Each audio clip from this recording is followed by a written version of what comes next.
Man. So, I had a long weekend with my best friend Zoe, and through talking and being with her on the weekend, it was just like, I think it's a really good reflection moment as a person and a parent.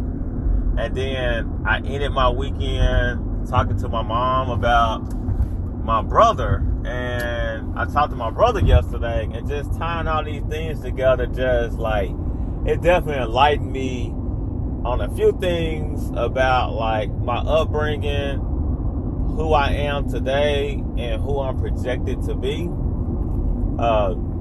So Zoe and I have been really structured for the past week or so. I did a deep clean of the house, and then when she came in the house, I said, "This is how I want the house to look when you leave." So we've been doing that consistently.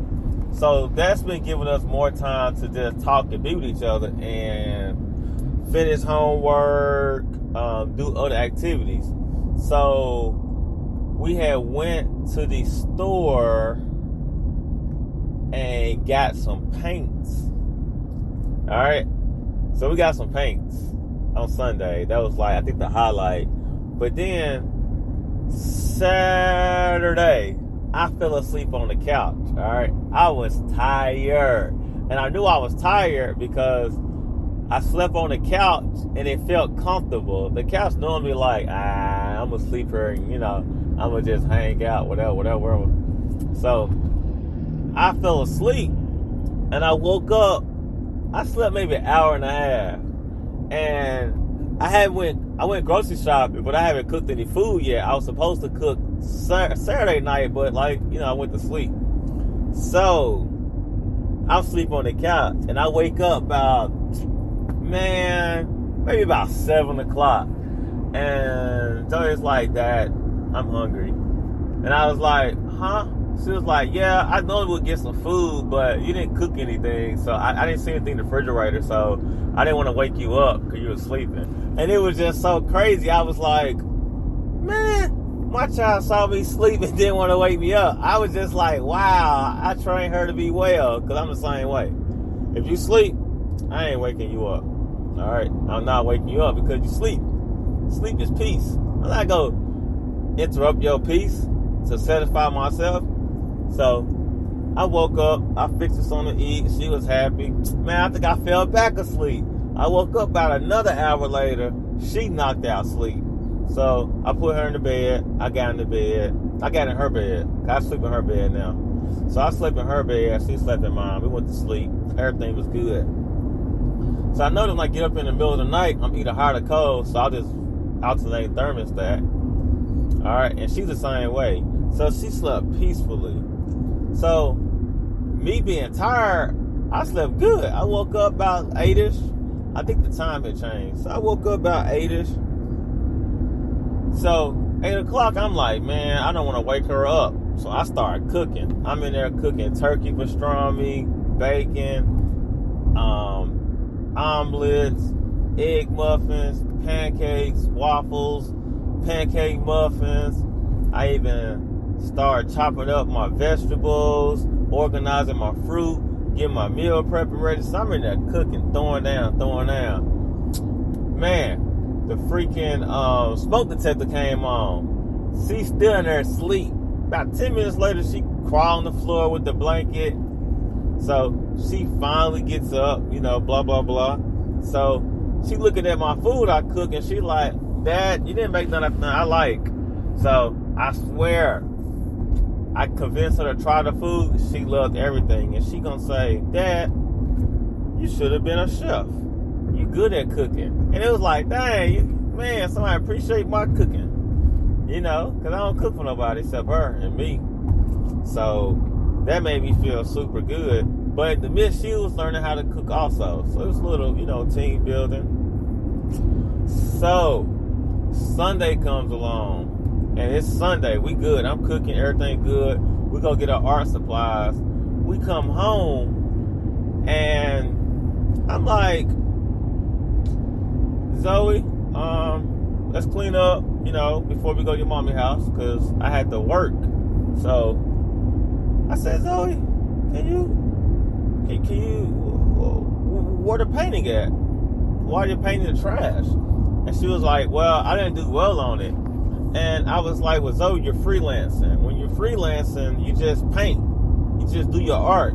Be creative. You're not making a picture. You're just painting. You're just making something. And whatever you make at the end, that's it. And she like, oh, okay, so you like the painting. I said, yeah, I like all your art. You're really gifted, and you get that from your mom and your grandmother. They're really like gifted and artistic, Me, I suck. I said, I suck at those things, but your mom and grandmama are awesome at it. And she was like, yeah, I know I'm gifted. And I was like, why you say that? She was like, because I'm gifted and talented. I go to the gifted and talented classes at school. And I was like, huh? What? And it shocked me because I signed her up for it. And in the back of my head, they wouldn't go to accept her because she's the youngest third grader, one. And two, I think she was intellectually to that level of gifted and talented third grader. Now, gifted and talented second grader, yeah. Third grader, I ain't think so. So that really made me happy. I was like, wow, my child doing this, because I wanted to do it, but I never got to do it. And I talked about this in a previous episode about how, like, my friends did it and I wanted to do it. I felt left out.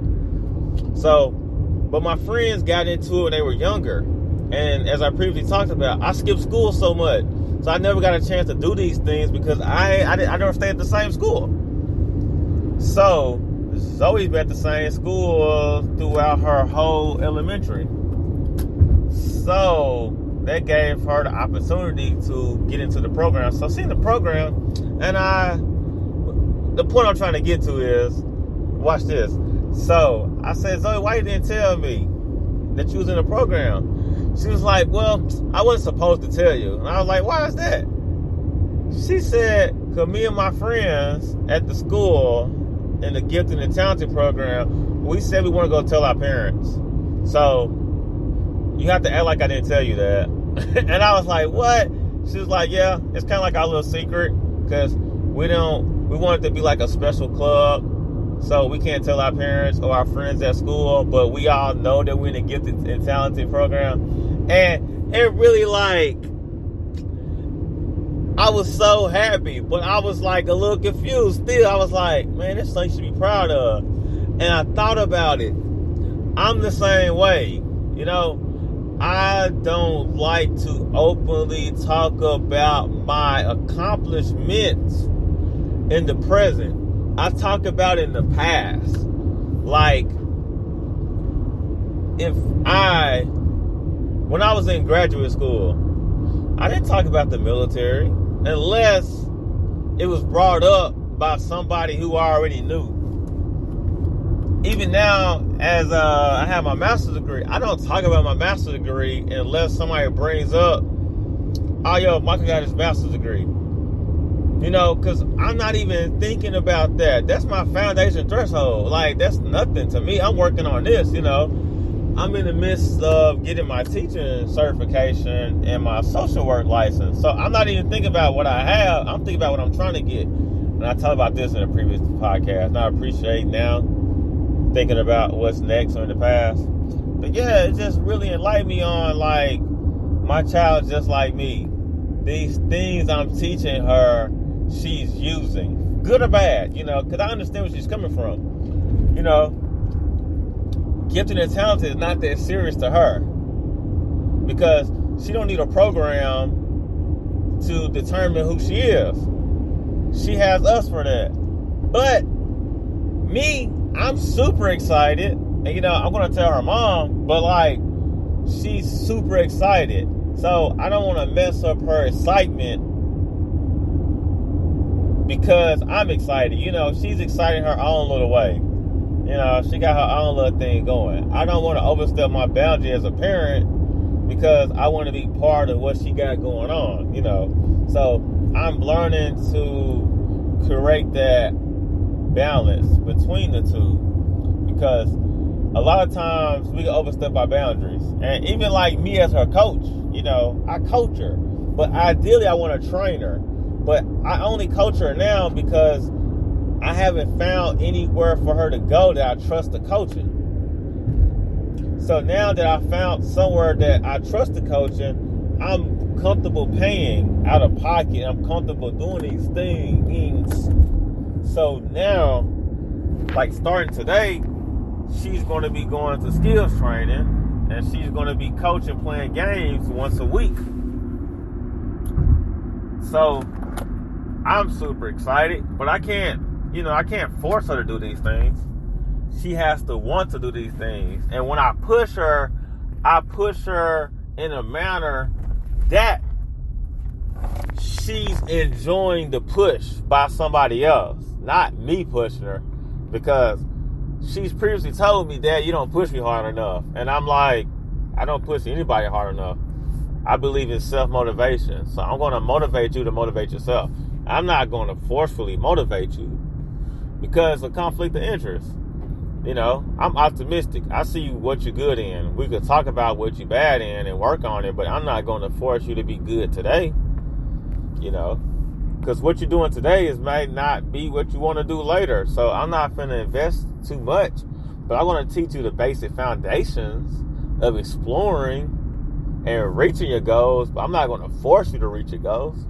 That's come from self-motivation. So that definitely put me in a really good space over the weekend. And it's not good to live through your kids, but man, I definitely be enjoying the journey with mine. Yeah. But all right, peace out, holla.